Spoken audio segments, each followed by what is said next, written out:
Same people became naturalized U.S. citizens in the last decade. Where is this going? How big does the administration want it to be?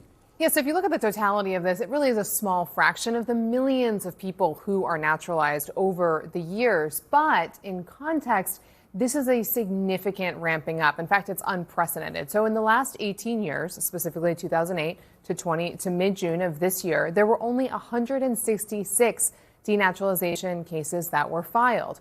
And the administration is trying to exceed that in just over a year with at least 250 cases being filed.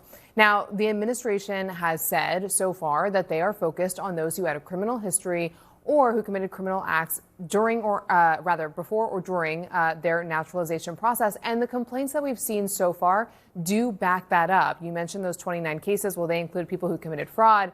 There was sexual abuse of a minor in one case and expressed support for terrorism in another. And the federal government does have the authority to do this in statute and it becomes the first step of the process. So if they find someone who made false statements that were important to the naturalization process or find that someone illegally procured it, which means they weren't eligible for it, then they can take the step of denaturalization.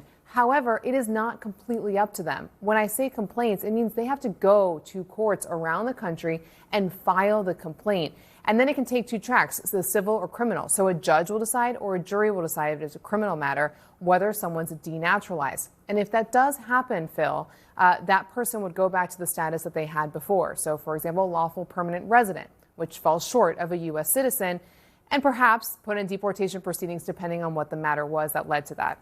Now, the DOJ official that I did speak with said, and quote, "This is a lawful tool that Congress has had on the books for decades to protect the integrity of American citizenship and make sure people who are present in this country and have enjoyed the benefits of citizenship are doing so lawfully and the right people are acquiring citizenship." Now, again, historically, it has been rare for these cases to come up. They've typically been reserved for war crimes and terrorism. So what this does indicate is that the Trump administration is keenly focused on this, that they want to bring up the numbers of denaturalizations, which in some ways is a holdover from the first Trump administration, and see that come to the fore. Can I just ask you real quick, because I have you here.